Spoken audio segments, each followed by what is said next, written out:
They attacked our movement last year, July 29th. The FBI, the DOJ, and 300 local police in St. Louis and St. Petersburg. They arrested and indicted our chairman, Omali, Yeshitela, Jesse Neville, and Penny Hess.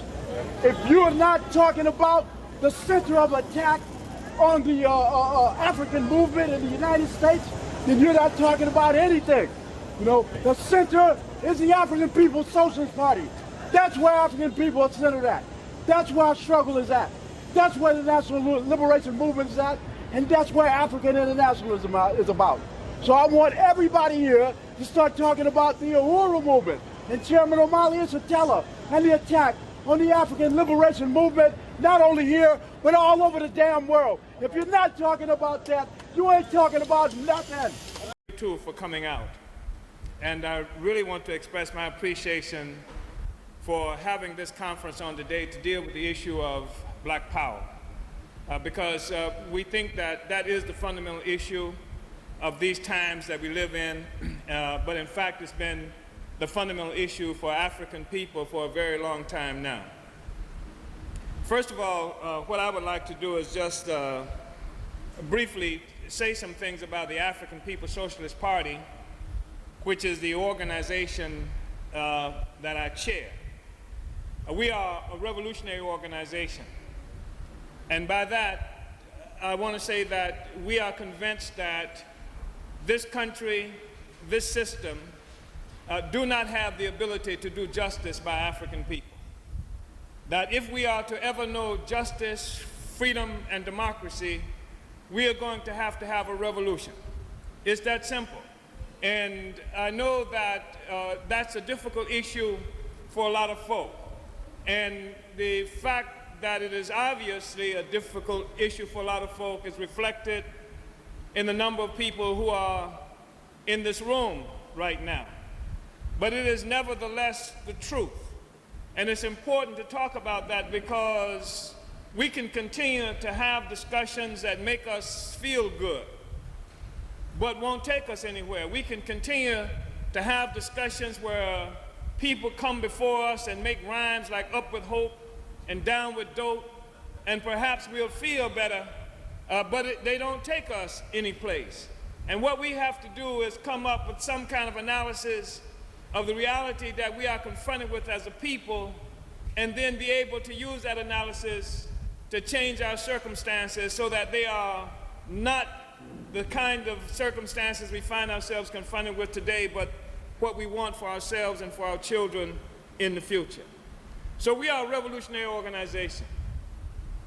We believe that if one wants to know what it will take for us to become free, all we have to do is look at history and see what it took for us to become enslaved. If we find any place in our history that we voted ourselves into slavery, then I say let's go and get together and vote ourselves the hell out of slavery. And if we can find any place in history where we sang our way into it, then let's sing our way out of it. But the reality, that is not the case, sisters and brothers. The reality is that we are going to have to cut, shoot, and bomb our way out of the circumstances that we find ourselves confronted with. And I know that's not something that everybody wants to hear, and it's not something that a lot of folk want to hear. But it's the truth nevertheless. This is not a suggestion at this meeting that once you're on your way out, we're going to be handing out AK-47s for people to go out and do your thing. The reality is I'd be extremely afraid to pass out AK-47s in the community because I'd be afraid that I'd probably become one of the first victims of the AK-47. In other words, there's a lot of work that we have to do in the interim. But having said that there's a lot of work we have to do, we have to also remember that our objective is total, absolute liberation for our people.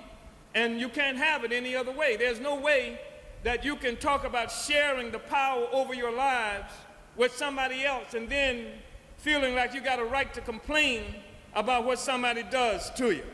Either you want the power or you don't.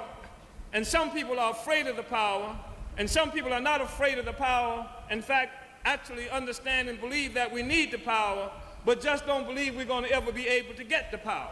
And so what they will do is find themselves compromising forever with a system that has never been able to bring anything but genocide and oppression to African people, as opposed to struggling to find some way to end our relationship with this North American hell that we've been confronted with for something like 500 years today. So we're a revolutionary organization. We're a revolutionary organization that was founded in 1972 at the back of the attack on and defeat of the Black Revolution of the 60s. The Black Revolution of the 60s was one of the most consequential things that has ever occurred in this country, and it's something that we have to struggle to understand. All of us need to struggle to understand. And we need to understand it because subsequent to the defeat of the Black Revolution of the 60s, there's been a lot of historical revisionism that's been occurring in this country. And what we find is today people tell us that the 60s was not about revolution, but it was about the flower children in Haight-Ashbury and San Francisco making love and not war. They tell us it was about hippies. Or if they find themselves talking about African people in this country, what they suggest is that perhaps it has something to do with a generational thing, that a few young people were caught up by these mysterious times and got involved, and they even sometimes suggested maybe somebody put something in the water and all of us went a little crazy. But the reality is that the 60s was a period that was characterized by the Chinese as an era within which there was great disorder under the heavens. And the reality is that revolution was the main trend in the entire world in the 60s, not just in Philadelphia.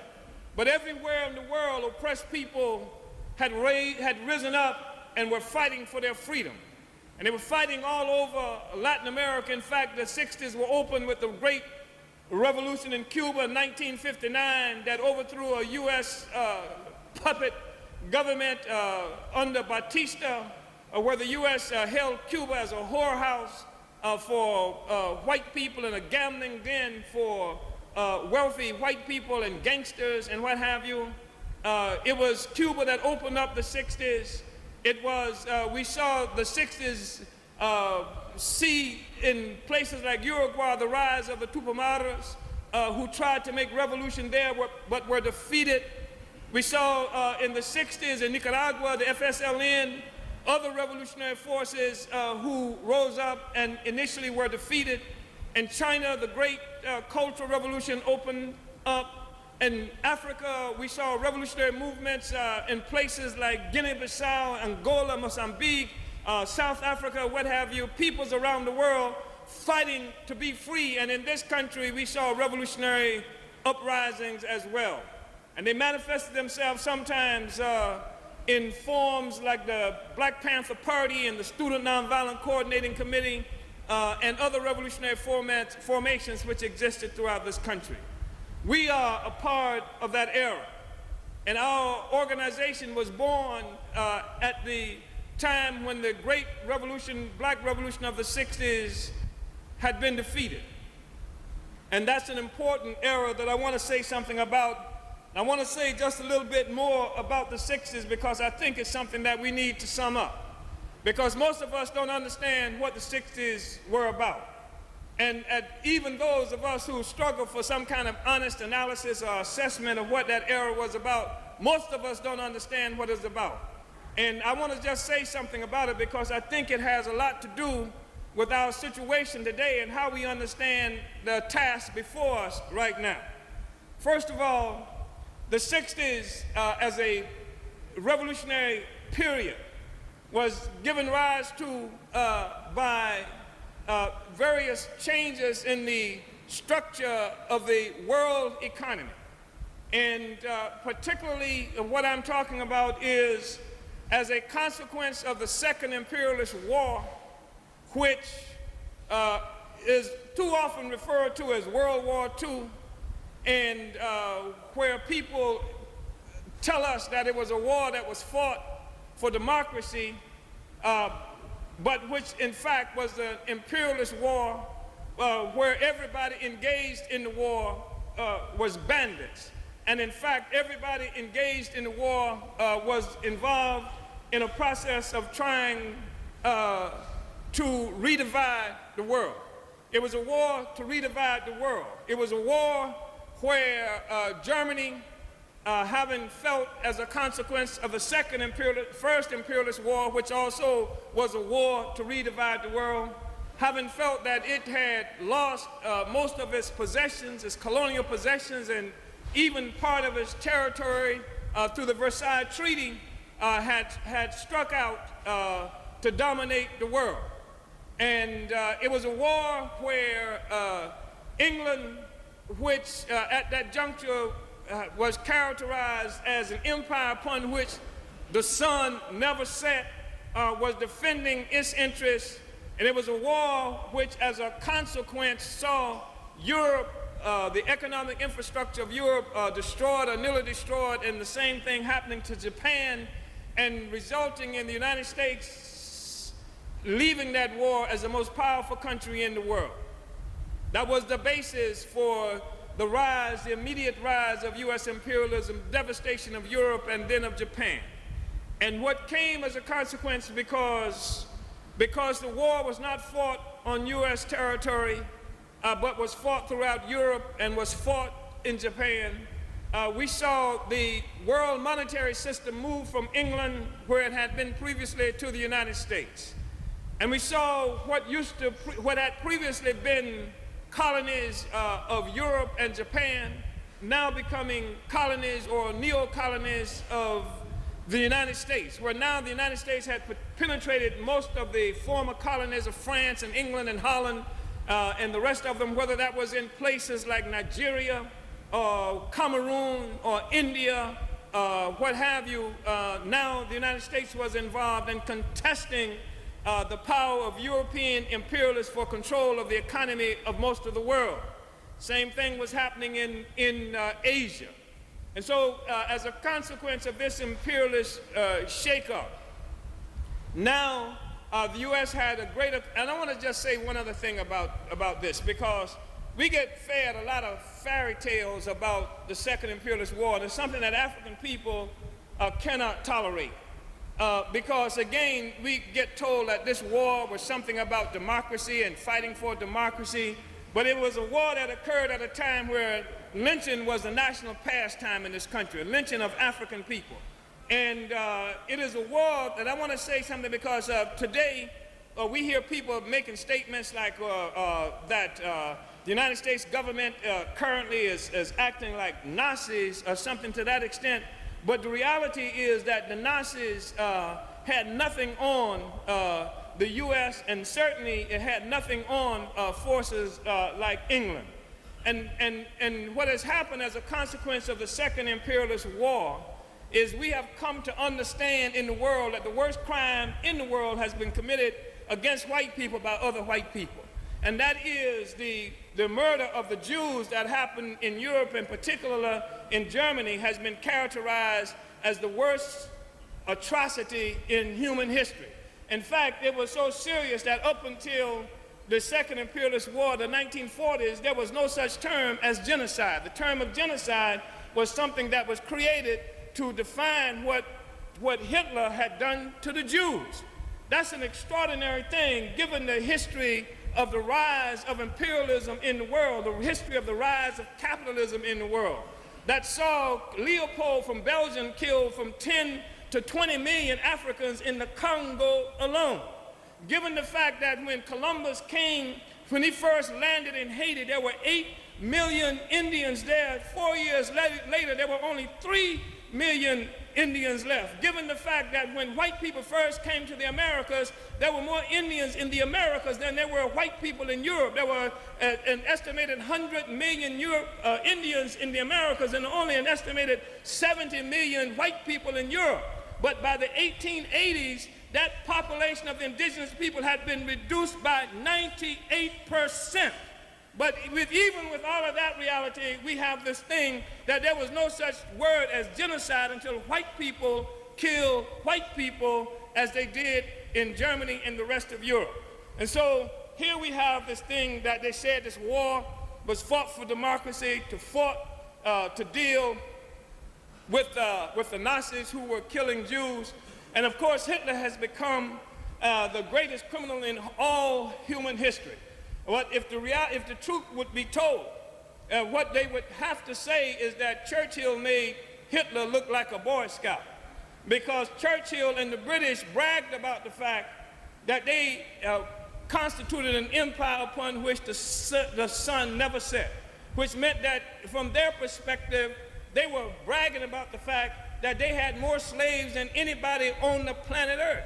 But what Hitler did, that was the criminal act, was he treated white people the way the white world were treating Africans and Indians and everybody else around the world. And this was the thing that was an unpardonable act by Hitler. And that means to me that this whole concept of Nazism and fascism cannot be used as a criteria to talk to me about democracy. Because if you want to find somebody who has committed crimes against the peoples of the world, you don't have to go to Hitler. You can start with Columbus and Thomas Jefferson and George Washington and the rest of them as far as African and other oppressed peoples are concerned. This is the reality that we really need to understand. This is the reality that we need to understand. So I don't measure anything that's happening to African or other oppressed peoples around the world about some contest between white people about who was going to control the rest of the world. We don't do that. But what happened, of course, is the Second Imperialist War did happen. And it changed the structure of the world economy when it happened. And so America, what we call America today, became the most powerful country in the world. And it had this crucial problem it had to solve. And the problem was, where was it going to get the workers that it now needed to transform the raw materials that it was bringing from Europe, from colonies which were previously controlled by Europe? Where were the raw materials going, where were the workers going to come from to transform these raw materials into finished products? Are you with me? Who was going to take the bauxite that they're now getting from places like Guyana and West Africa? Who was going to take the cocoa beans that they were getting from West Africa and transform it into something useful? In the past, what they would do is go to Eastern Europe to get workers and bring them here. In fact, that's where the term hunky came from the Hungarians. And it was white people fighting against other white people who were Hungarians who came up with the term hunky to describe those Hungarians and actually fought them in the streets over jobs. So that's where they previously went when they needed workers. But they couldn't go to Eastern Europe to do it now because Eastern Europe had become part of what they refer to as the Soviet bloc. So in order to get the workers they need to transform the raw materials into finished products, they went down south. They had to go down south. But in order to get workers from down south, they had to attack the basic relations of production that occurred in the South. And by that I mean this. In this country, there were two means of capitalist production. In the North, capitalist production was capital intensive, which meant that it occurred in factories using machineries and what have you. In the South, capitalist production was labor intensive, which meant that it was just a lot of back-breaking work, planting crops, harvesting crops, clearing swamps, laying railroad ties and the rest of it, and we were the ones who were doing that work. Now, you had a situation where the economy of the world was changing, and now these raw materials are coming into factories, and what the dominant capitalist forces in this country, which were financial capitalists, needed was somebody to put in those damn factories to turn that raw materials into finished products that they could sell here and around the world, including back to Europe and back to Japan, which had now been devastated by the war. So how were they going to do this?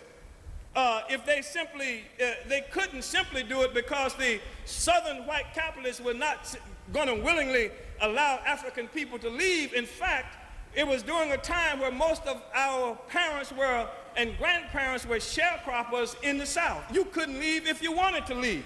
In fact, people had to literally sneak out of the South, leave at midnight and what have you, to escape from sharecropping, because if they caught you leaving often, they would put you in the chain gang and then rent you out to the same plantation that you were trying to get away from.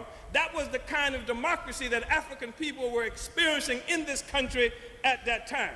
So these Southern capitalists were not about to simply allow African people to go work in factories up north, or not about to allow African people even to work in factories that white capitalists, the other capitalists, wanted to open up in the South. And so in order to facilitate that, they had to have a revolution that would transform, that would change the relations of production, that would make it possible for African people to work in the factories, to be able to leave the South and go to the North, to be able to get the education necessary in order to work in factories, and that was an absolute necessity. But they had to have a revolution that would not overturn the entire system, a revolution that was limited to serve the interests of the capitalists ultimately, who wanted access to our labor.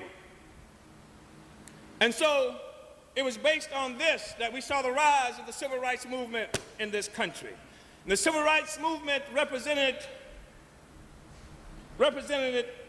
an alliance between the liberal sector of the white ruling class in this country and between the liberal sector of the African petty bourgeoisie or middle class. That's what the civil rights movement was. And the civil rights movement, the liberal sector of the African petty bourgeoisie wanted this civil rights movement because they assumed that if they had basic democratic rights, if African masses had the right to vote, then they'd have the ability to be elected, because they assumed that they could integrate into the capitalist system if African masses had the right to vote. We were living in places throughout the South where often there were majority African communities, where black people could not register, black people could not vote, black people could not run for office, and the only criteria for running for office and being in power was that you be white. And so they had often illiterate, tobacco-chewing, backwoodsmen, white people who were functioning as sheriff and mayor and what have you, had no education. In the same cities, we had brothers who had sometimes studied not only at places like Tuskegee and Howard, but Harvard and throughout Europe and what have you, and had to get off the sidewalk just because some tobacco-chewing backwoodsman was coming in the same direction. Couldn't run for office, couldn't do anything, and lived a life of terror. They knew that they could do a better job not only running the county, running the city, but they felt they could integrate into the capitalist system if the masses of African people had a right to vote. And so we found this alliance emerging between the liberal sector of the white ruling class, based mostly in the North, and the liberal sector of the African petty bourgeoisie or middle class. And the civil rights movement was born off this. This is the basis for the fact that the civil rights movement was based strategically on philosophical nonviolence. No matter what happens, that we would always be nonviolent, because the civil rights movement was funded by the liberal sector of the white ruling class. And they were not about to fund a movement that could actually overturn the entire system. They were not about to fund a movement where African people would actually pick up a gun and fight back. It was an absolute necessity that the leadership of that movement called for nonviolence under any circumstances, no matter what crimes, what atrocities committed against our people, our community, our children, our women, we would be nonviolent. In fact, the civil rights movement used to have classes on getting beaten. If you couldn't go on a demonstration with the civil rights movement without first going through this class where they throw stuff on you just like it was the white people who was going to throw it on you, where they smack you around and talk bad to you, they wanted to make sure that we were going to act right when we got out there with the white folks. And the reality, of course, is we didn't need any classes on getting beaten. We were experts at that. But that's exactly what was happening with that movement. Some people mystify that. They say the civil rights movement was based on nonviolence because Martin Luther King was a Christian. And that's total and absolute nonsense. The reality is the Ku Klux Klan was also a Christian organization. And their Christianity told them to lynch and kill black people who wanted freedom, and King's Christianity told us to nonviolently be lynched and be killed in the process of having freedom. Had nothing to do with Christianity, had nothing to do with religion. The reality is that it was a movement that was funded by a sector of the ruling class that did not want to see itself overturned, just wanted to see another sector of it moved out of the way so that capitalism could grow and flourish in this country. Y'all with me on that? I know that ain't the fairy tale that we often get told, because the fairy tale is there was a good white liberal who woke up one day, decided he was going to love us, and then there were some good black people who believed in nonviolence and just marched off. But there were objective, material conditions at work, and we need to understand them if we want to talk about how we free ourselves. And so that movement kicked off. And the problem, of course, is that the movement went much further than anybody thought it would go. The people who constructed such an alliance as that made the assumption that the average African masses of sharecroppers and what have you were simply malleable, backwards, ignorant folk who could simply be led any way that the ruling class and the black liberals wanted them to be led. But the truth of the matter is this, that the people, any people, once in the process of changing the world, become changed themselves. And people who one day were simply uneducated sharecroppers who were out trying to change the world, they became transformed. And they stood up like people like Fannie Lou Hamer and people like Willie Ricks and others, sung and unsung heroes, and they made a tremendous movement and found and discovered their own interests, and their own interests were separate and distinct from the interests either of the liberal sector of the white ruling class or the African petty bourgeoisie. So that by 1964, when the first civil rights bill was passed, and then 1965, when the Voting Rights Act was passed, it all should have been over effectively because the basic democratic rights that the movement was struggling for had been achieved. But it hadn't been achieved for the masses of African workers and poor people who were able to determine that, yes, the preachers and the lawyers and the rest of it, you got what you want, but what we want and need is black power. 1966, the demand for black power came out of Mississippi, of all places. The demand for black power came out of Mississippi. And the demand for black power did more than anything, what it did was change or expose the real nature of the struggle that we were involved in, and made it clear that we're not out here trying to struggle to change anybody's mind. What we want is power over our own lives. And when the movement determined that the issue was power, what it did was put itself in the same level as all the other revolutionary struggles of oppressed people happening everywhere in the world. It became an anti-colonial movement. At the juncture, the issue became one of power. When they said power, it united with the struggles being led by people like Che Guevara, not only throughout Latin America, but in Africa and all the oppressed and fighting peoples of the world. That became a crucial issue. It became a crucial determination. It concretized in the real world what the struggle was about. And so that we came to understand that the issue is not to make your oppressor like you and struggling against his racism. The issue is not running around trying to educate the oppressor to stop doing something bad to you. The issue was to get the power over your life so that no matter what the oppressor thinks about you, he can't do nothing to hurt you. In fact, if you want to, you can do a job on him. That's what the issue, that's what became clear to us.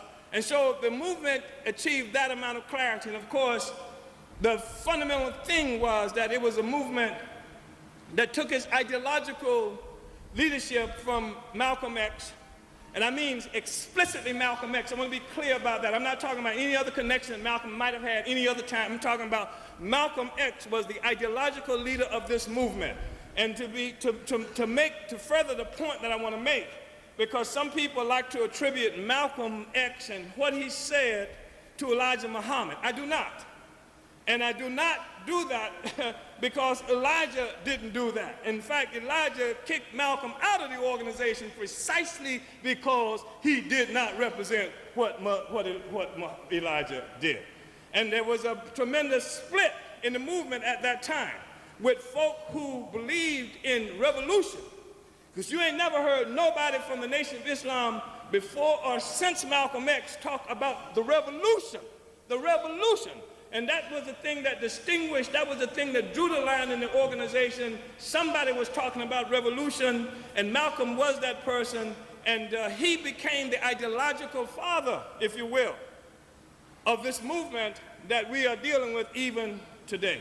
In fact, Malcolm had been killed by the imperialists precisely because of where he was trying to take the movement even before it matured to the place that it matured.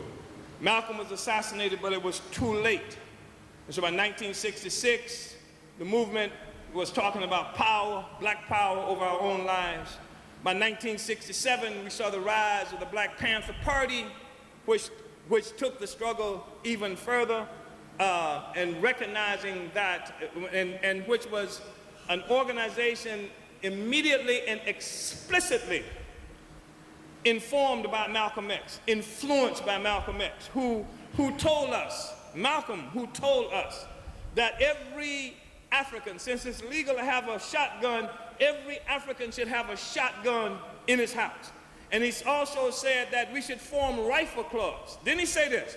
We should form rifle clubs all over this country. And Huey P. Newton heard Malcolm X and formed the Black Panther Party, and was able to say that it was the influence of Malcolm X and, of course, the Student Nonviolent Coordinating Committee, which also was influenced by Malcolm X, that gave rise to the Black Panther Party and what it stood for. And so we saw the rise of the Panther Party, and we saw tremendous anxiety occurring in this country, so much so that J. Edgar Hoover, who was then the executive director of the FBI, which is one of the secret political police in this country, characterized the Black Panther Party as the greatest threat to the internal security of the United States since the Civil War. Not Gaddafi, not Saddam Hussein, not the Russians, but ordinary African working class folk, most of whom lived in housing projects and had to use public transportation to get from one part of the city to the other. This was the force that Hoover declared was the greatest internal threat to the security of this country. And that's a statement about the potential for the power that we look for. And that's a statement about where the power should be looked for. It is in the masses of African workers and poor people who, given organization and ideological clarity, can achieve anything. That's the thing that Hoover and the FBI recognized. Unfortunately, not too many of our leaders today recognize that. And that's also the basis for most of the attacks that we see happening on the African workers and poor people in the housing projects and every place else, because that's where the revolution is at.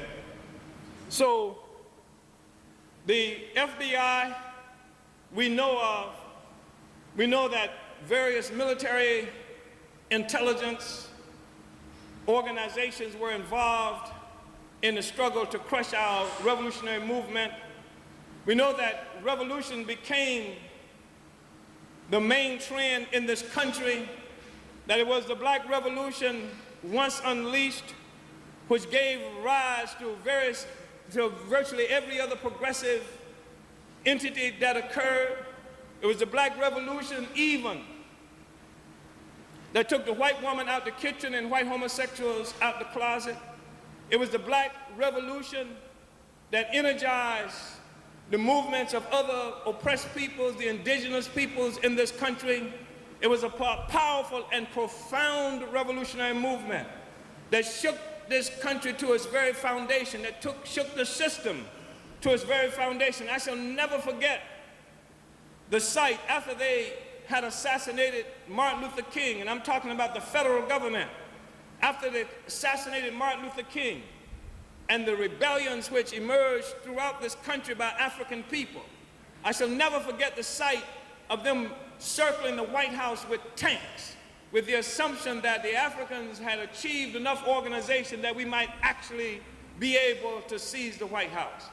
They know where the power is. Unfortunately, too often we forget where the power is.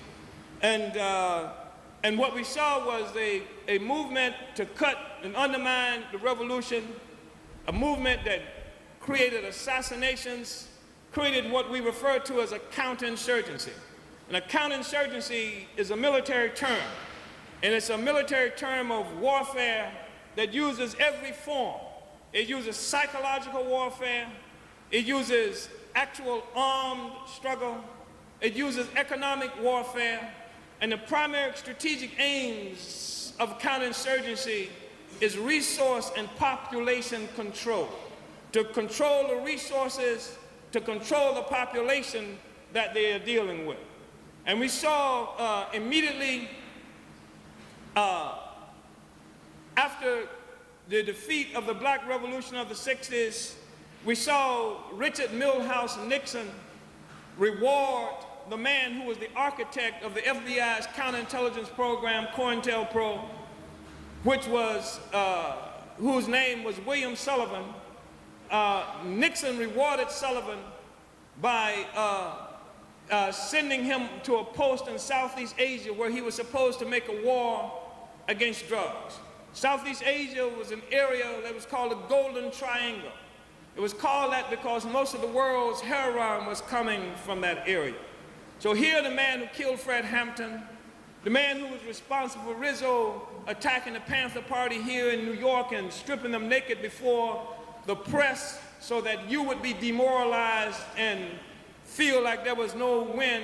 Now this man was sent to Southeast Asia to fight a war against drugs that we didn't even know existed.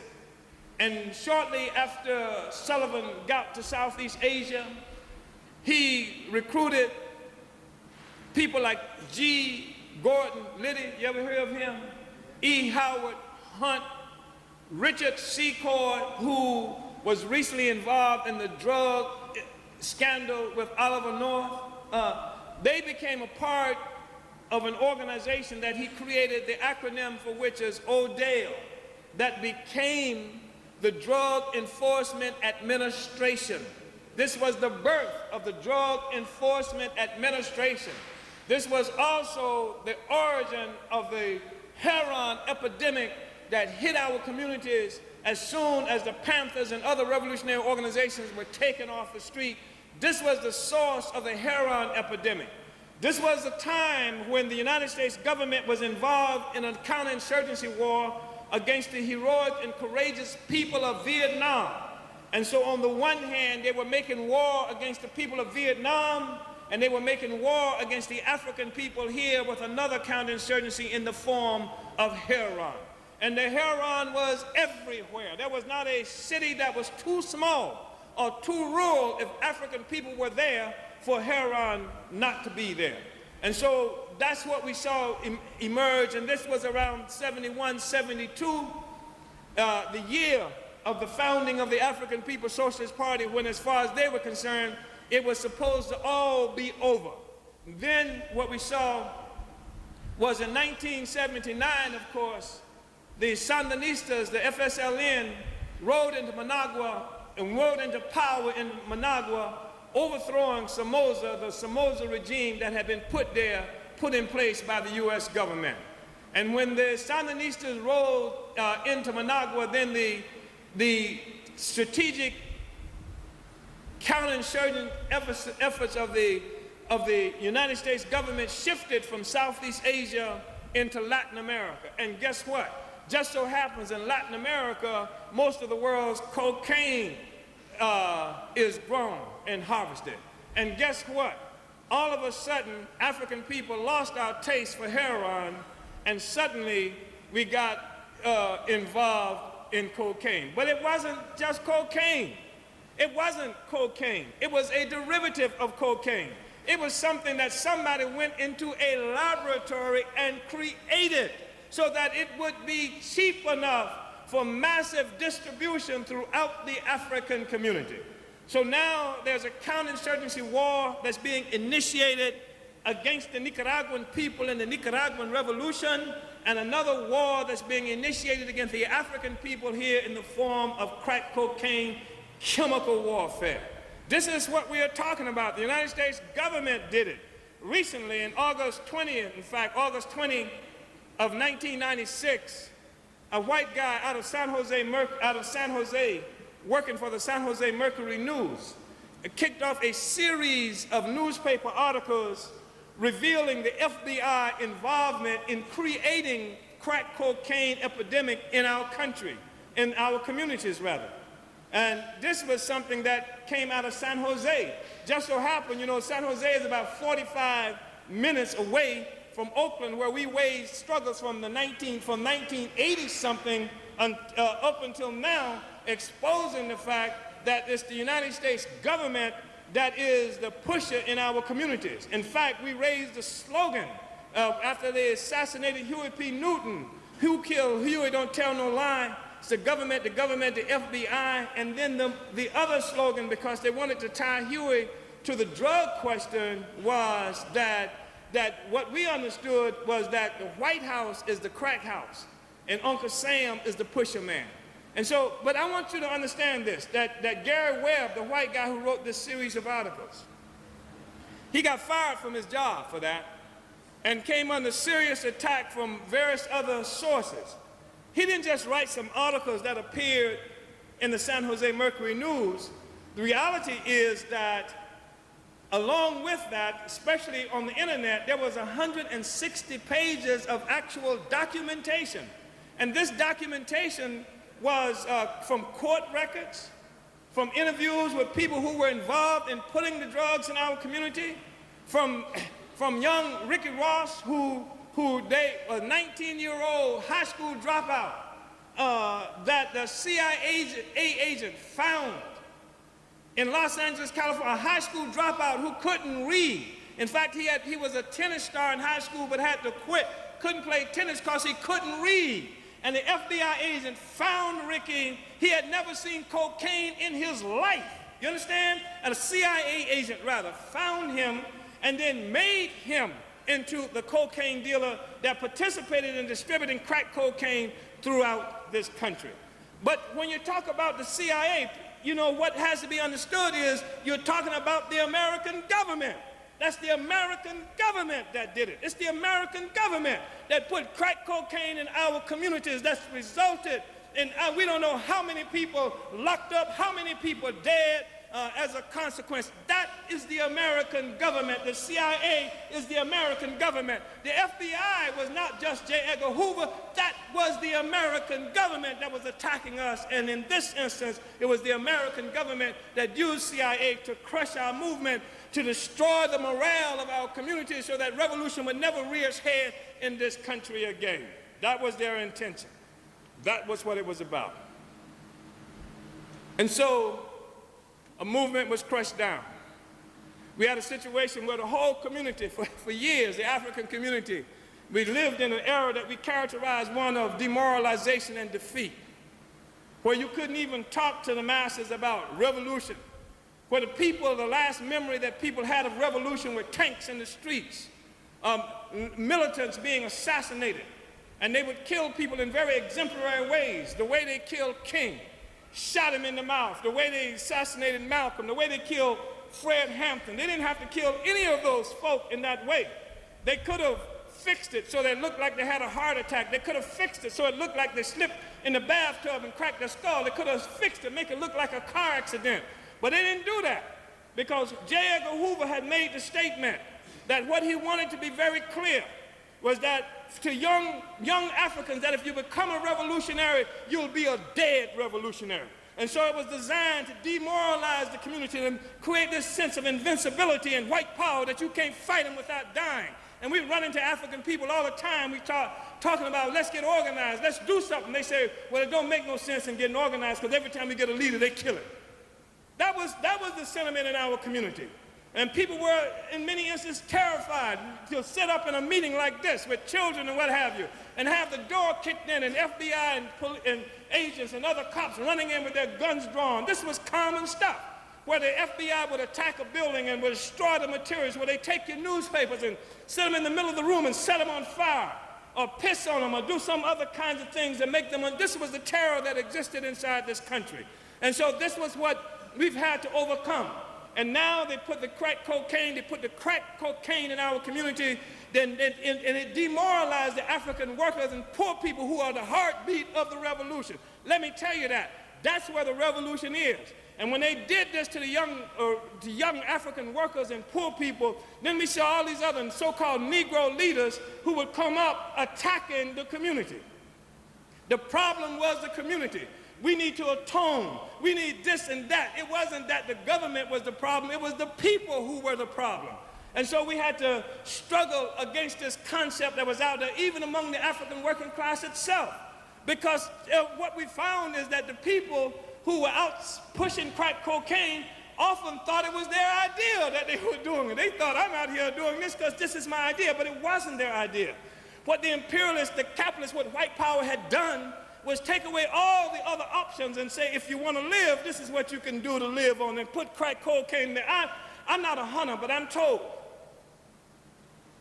that in places like in the Arctic, where indigenous people sometimes might hunt a wolf, they'll take a double-edged blade and they'll put blood on the blade and they'll melt the ice and stick the handle in the ice so that only the blade is protruding, and that a wolf will smell the blood and wants to eat, and it'll come and lick the blade trying to eat. And what happens is when the wolf licks the blade, of course, he cuts his tongue and he bleeds, and he thinks he's really having a good meal. He drinks and he licks and he licks, and of course he's drinking his own blood and he kills himself. That's what the imperialists did to us with crack cocaine. You got these young brothers out there thinking that they're getting something that they're going to make a living with. They're getting something they can buy a car. Like the white people have cars, why can't I have a car? They're getting something so they can get a piece of gold. The white people have gold, why can't I have gold? They're getting something to get a house. The white people have a house, why can't I have a house? And they actually think that it's something that's bringing resources to them, but they're killing themselves just like the wolf who's licking the blade, and they're slowly dying without knowing it. That's what's happening to the community. You with me on that? That's exactly and precisely what happens to the community. And instead of blaming the hunter who put the damn handle and the blade in the ice for the wolf, that what happens is the wolf gets blamed for trying to live. That's what happens in our community. You don't blame the person, the victim, you blame the oppressor. Imperialism, white power is the enemy. Was the enemy when it first came to Africa, snatched up the first African, brought us here against our will, is the enemy today. That's the thing that we have to understand. And now upon that,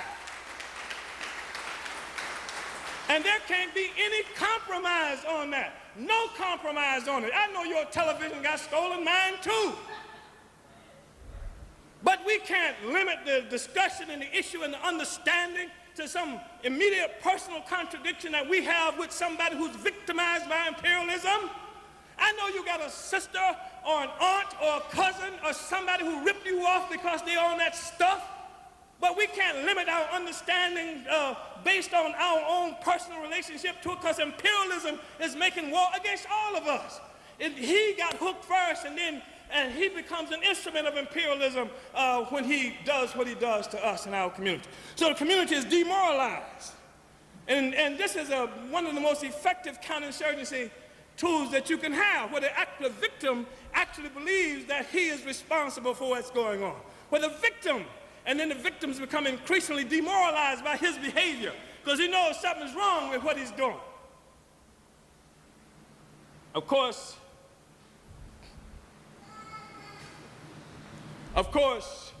one of the things that happens too is that the crack addiction, the drug addiction, it creates political justification for militarizing our community, for taking away every right you think you won. You think you got some rights. You think that you got freedom of speech. You think you got freedom of assembly. And then, of course, they use the existence of the crack that they put in your community as a basis and justification for taking it away from you. And so now here you have Africans. 34 years ago in this country, An African who would try to register to join the Democratic Party. 34 years ago, an African in this country who would try to register to join the Democratic Party would be taken out and lynched. Have his sexual organs cut off and stuffed in his mouth. Do you understand? This is America I'm talking about.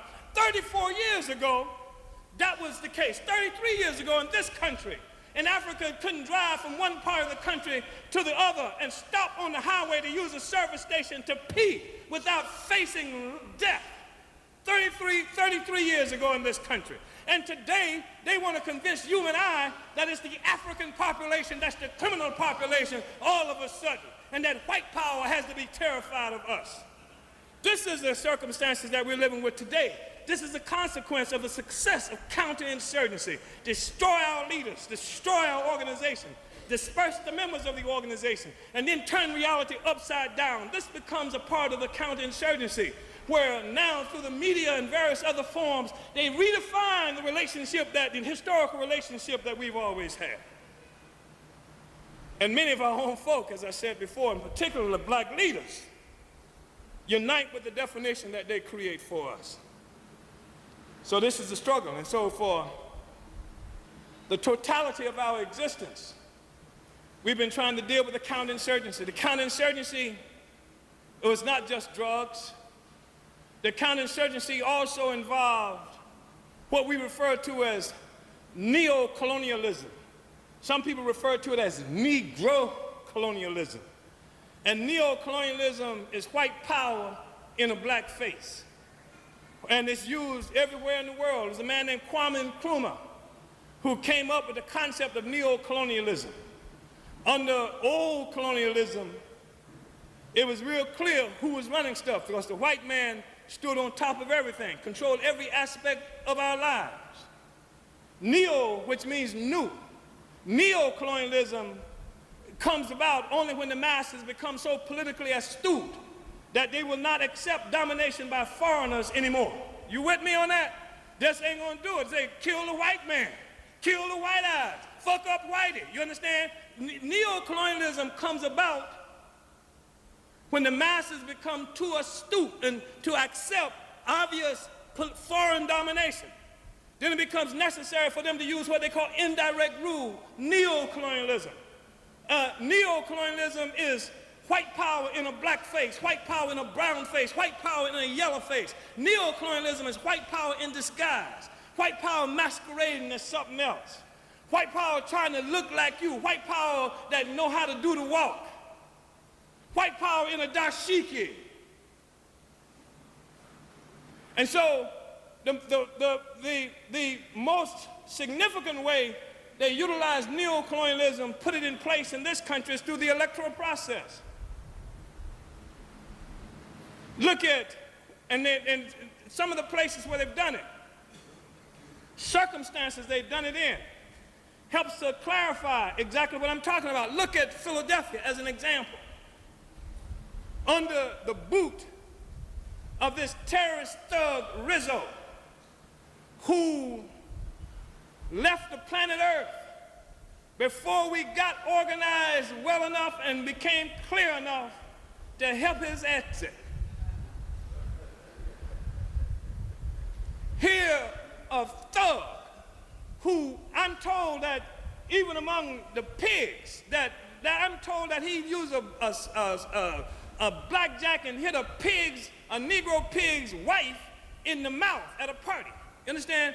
Who bragged that he had a police department that was so vicious that it could defeat the Cuban army. I'm talking about this thug. And the masses of African people rising up, trying to get organized to get rid of this thug.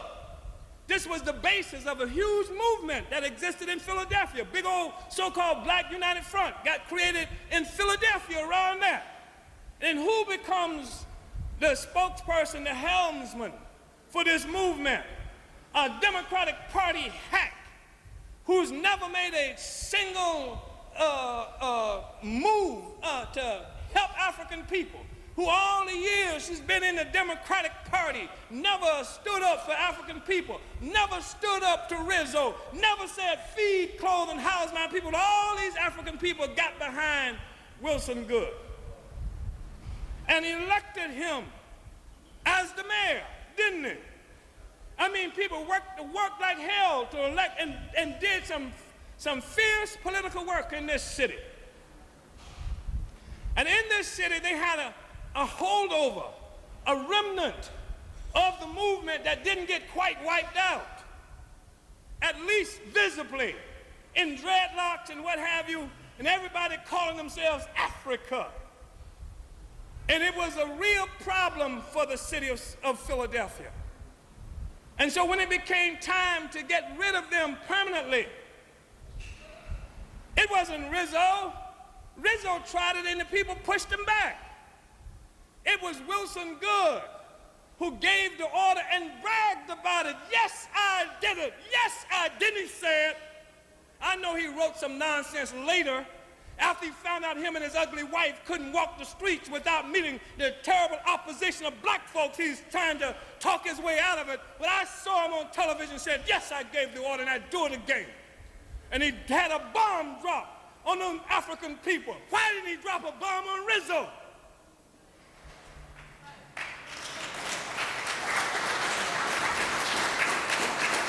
He did it. And when he did it, it confused so many people.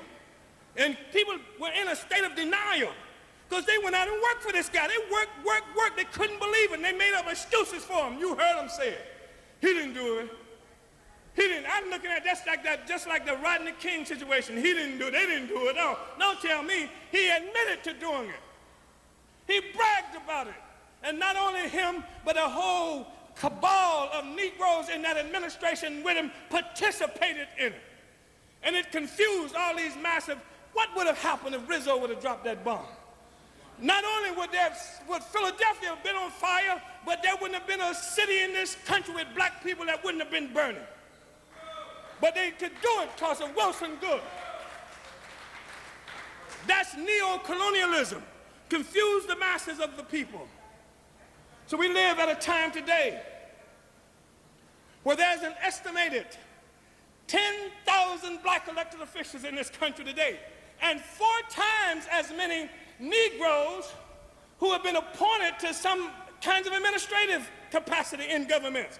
And yet, the conditions of existence of African people in this country in 1998 is worse than it was in 1968 in terms of material situation. And that is the truth. And not one of the 40 or 50,000 Negroes who have some modicum of power has said, feed, clothe, and house my people. Not one. Tell me one. Not one. And neo-colonialism became an effective tool. And it became a cover for white power. Well, it can't be racism because y'all got a black police chief. Ain't that what they say? You can't be racism because the mayor is black. And we agree with them. It's colonialism. It is colonialism. It is foreign domination. It is domination by a foreign and alien power over another people. That is colonialism. And a colonial power will use anybody. Hell, the British used Kenyan rifle people out of Kenya, black people, recruited them from all over the British Empire, all over Africa. Idi Amin was a part of it, to put down revolution and resistance by other black people all over the place.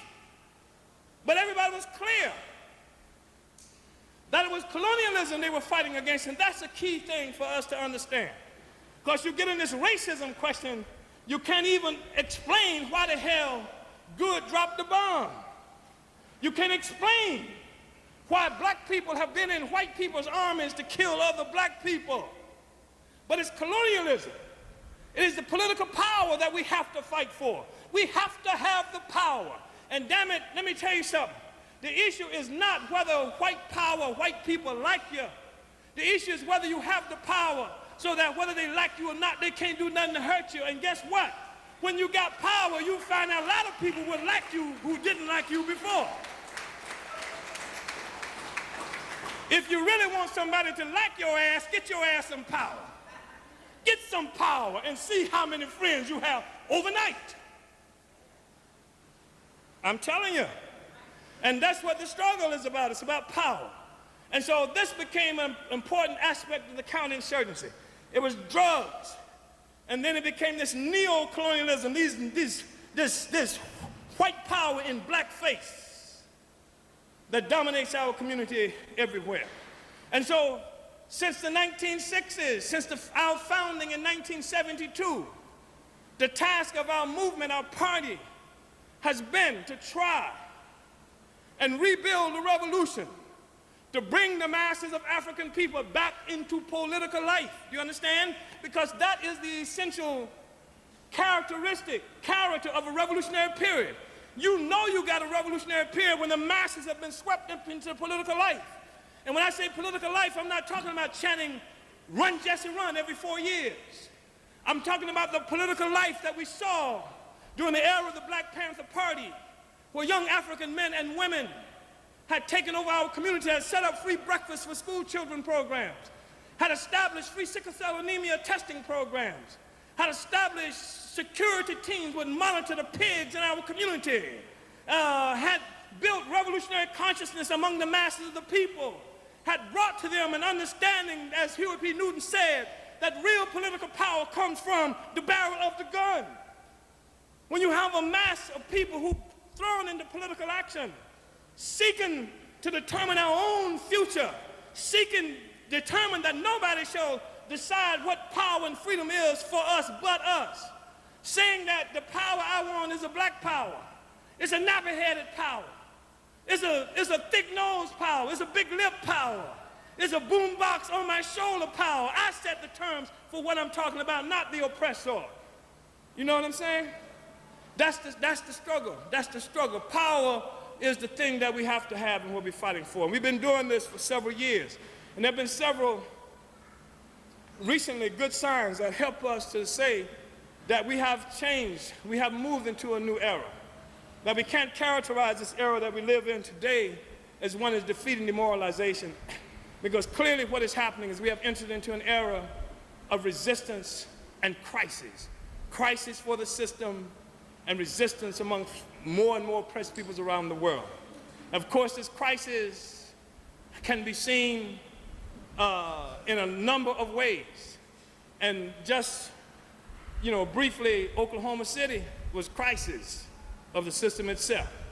When a white boy would go and blow up the whole federal building and kill 160 some odd people, it's crisis. It's crisis that the system cannot even define what had happened. It's crisis as the same system that would characterize Khalid Muhammad would have the entire Congress of the United States pass a resolution condemning Khalid Muhammad because he made a statement about white people and Jews on the one hand, but a Congress that can't make a single statement about a militia after they blow up and kill 168 people. White boy did it. A crisis that was evident in the fact that they were ready to blame it on the Arab or black people or anybody that bombing, and when they found out that a white boy had done it, they couldn't even begin to talk about it. That's crisis. That's profound crisis. It's crisis that makes me say maybe we should take the guns out of the hands of young black people and put them in the hands of young white people. It's crisis when you look up and white boys go to school nowadays to kill everybody in the joint. It's crisis when the 15-year-old white boy who just did the killing, you have to sneak around his house because he's got bombs all over the place ready to blow something else up. It's crisis of the system. I'm telling you, that's what you're looking at. It's crisis. It's a part of a crisis where even white folk have concluded that the system, they can't solve their problem inside the system itself, where growing numbers of white people are armed to the teeth all over this country. Listen, it used to be a time when those white people who were armed around the country, they were patriotic and they'd kill you. They reactionary. They are reactionary that's out there now. But they would get organized to kill you, but they would never blow up a federal building. They would never try to kill white people. They would never, unless the white people were so-called nigger lovers. They'd never try to attack the government, but now they mad with the government for the same reason, and you're central to it. But now they armed to shoot the government. They armed to kill the sheriff, to blow up the feds, and the rest of it. that is crisis that exists inside this country. And that's what we're looking at. And we also see resistance happening. And evidence of the resistance, I think, was the Million-Man March, where we saw, and I want to tell you that I'm in total disagreement with what I think is the most reactionary, backwards call that was associated with the Million-Man March, that somehow black people were supposed to go to Washington, D.C., 1 million people to atone for our sins. I mean, if you're going to send 1 million people to Washington, D.C., at least give them a brick. You understand what I'm saying? And I mean, if you go to atone for our sins, how in the hell, this is the most incredible thing I've ever heard of. How in the hell do I look in Washington? I mean, and maybe in my community, maybe I go to church, maybe I go to the park and say, I surely did. But to go to Washington, D.C., which is the headquarters of the crimes against the peoples of the world, which is the headquarters of the crimes of Africans and other oppressed people in Philadelphia and everywhere we live, and talking about I'm going there to atone for my sins. What they should have did is call for Clinton to come out with his hands up. You understand?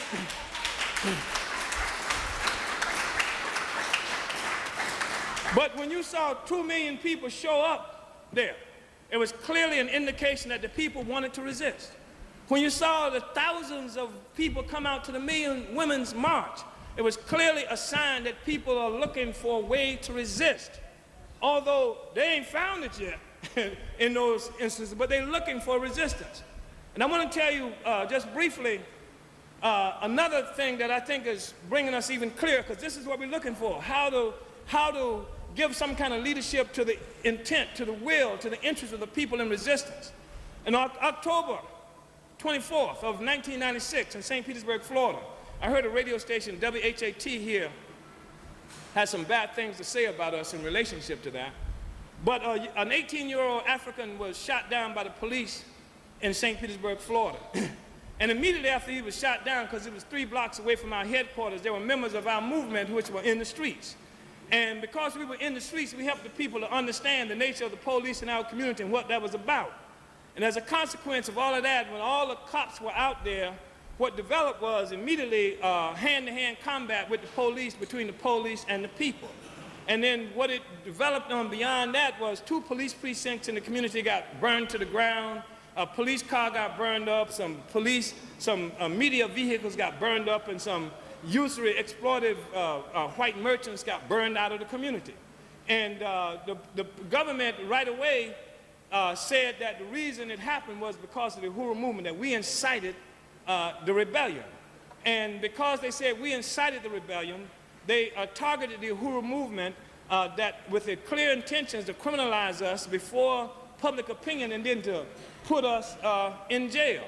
But the problem was that the black middle class, the way it usually does, it was in motion in St. Petersburg after the killing and the rebellion, and they wanted to rush down to the white folks and say, if y'all give us some money, then we won't allow these rebellions to happen anymore. But the difficulty they had was the white power had already said we started the rebellion. So they couldn't go get the money from the white folks without having a relationship with us. So that meant that now all the preachers and black business people were in a coalition with us. And that meant that if they wanted to put us in jail, they had to put the preachers and everybody else in jail. And so that created a political problem for them that made it hard for them to do. And they wrote editorials telling the preachers disassociate themselves with Omali, Yeshitela, and the Uhuru movement because we won't renounce violence. Here they done kill us youngster in the streets, and we won't renounce violence.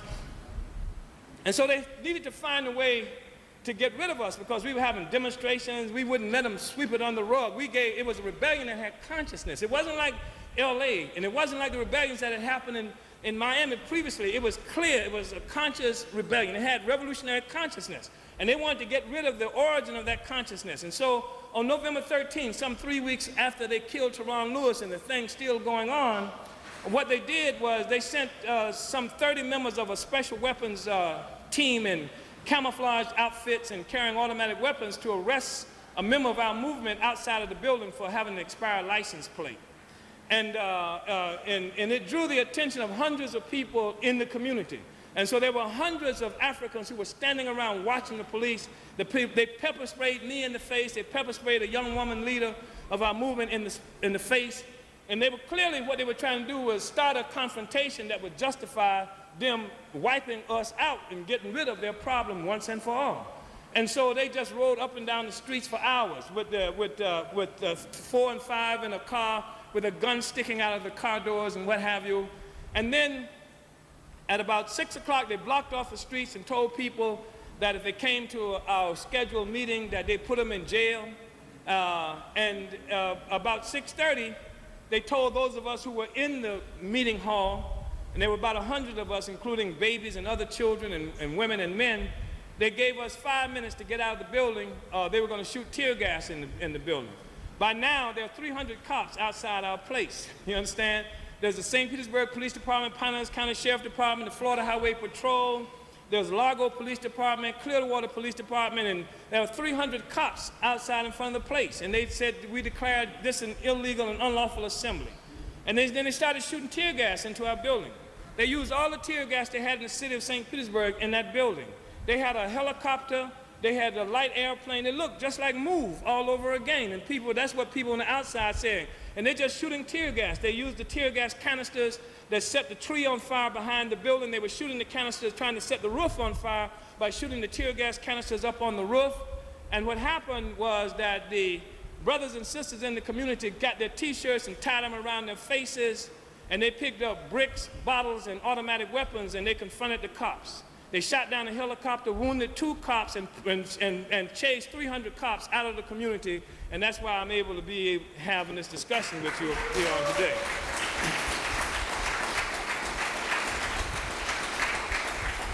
So it's just another sign of the resistance that's trying to emerge. We have to take advantage of this era. Some people are. That's why you see all these marches talking about everybody's got a march, and I'm waiting now for the crippled people march or something, you know, because there's a march in every constituency. But the problem is that though the system is in crisis, and though we see elements of resistance emerging, that I am confident within a very short period of time will characterize our general struggle. In fact, this may be a very interesting summer that's coming up for us right now. The problem is that this resistance has to be given shape and form. The problem is that it's not enough for the oppressor to be in a state of crisis. That's not enough. In fact, sometimes crisis makes this guy more desperate and more reactionary than at other times. Look at what he's doing, sweeping the streets and denying people basic democratic rights, locking up people for everything. I'm told now in Philadelphia, if you're homeless, they put you in jail, and if you can't pay the fine, then they take away your right to have a house. I mean, most vicious kind of oppressive laws they're putting on all around this country. And of course, the prisons are full, stuffed with African people everywhere. And so this is a consequence of crisis. And believe me when I tell you that, because when the system works well, they don't have to do that. The system, they only have to lock you up. They only have to use these means when the system is not working well. And they have a crisis, and they know they have a crisis. Now, what we have a responsibility to do is to become organized. We have to build revolutionary organization. We have to go into revolutionary organization. We have to support efforts like the National People's Democratic Uhuru Movement. That is essentially an organization that's fighting to try to push back the state to give us the democratic space that we need to pursue the revolutionary interests and aspirations of the masses of African people here and around the world. Thank you very much.